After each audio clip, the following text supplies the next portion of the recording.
Hello, today I'm giving you a brief rundown of the European Council's formal meeting that took place on June 27th and 28th. This video is going to be different than the other videos that I've made for this channel. That's because I want this video posted by Friday and I don't have time for anything else. So you just have going to be stuck with me reading from my very short script.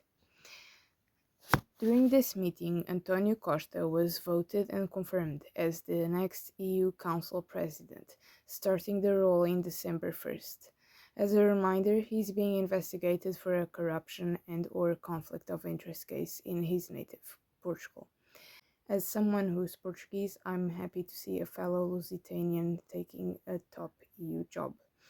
Last time that happened, we had the Barroso Commission between 2004 and 2014.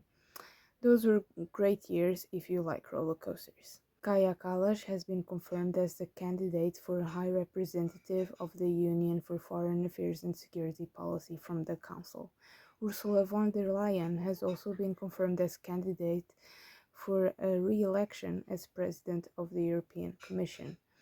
Both ladies faced some opposition from Orban and Meloni, but it clearly didn't work out, as they managed to get the equivalent of 65% of the EU population represented in the EU Council to vote for them.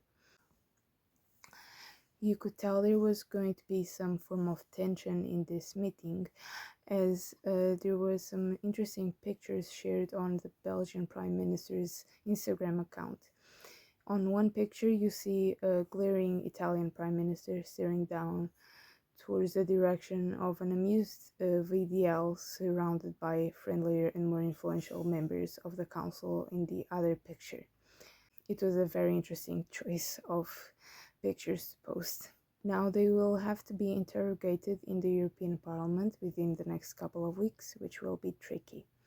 As things currently stand, the centrist coalition, EPP, SD and Renew Europe, has 55% of the seats in Parliament.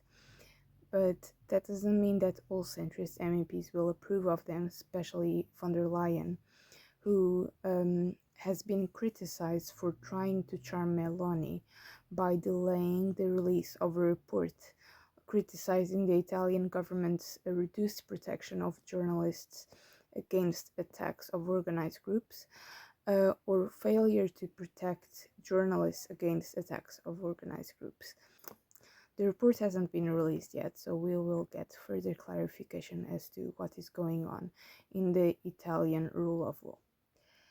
Zelensky made an appearance as Ukraine, together with Moldova, have begun the negotiations for their accession into the EU. I'd like to remind that even though these countries are obviously facing their challenges, to put it lightly, with one being in a war zone and the other being right next to said war zone, that doesn't mean that these countries will join while the Russians are attempting to invade Ukraine. Like the case with Turkey, these negotiations can take decades. And for the time of this video recording in June of 2024, the talks have been frozen until further notice. I believe they were frozen in the mid-2010s. They have also condemned the situation in Gaza, particularly the loss of civilian life, and called for protection of humanitarian aid. All these topics encourage the discussion of defense and security, particularly investment and reform, which is said to be a top priority for the Hungarian government as they take the lead in the rotating presidency of the EU Council of Ministers. Competitive economy and democracy were also discussed, and the importance of the two subjects for our day-to-day lives and the future of said lives. And that's basically it. Hope you enjoyed this mini review of mine, and we'll chat again very, very soon. Bye.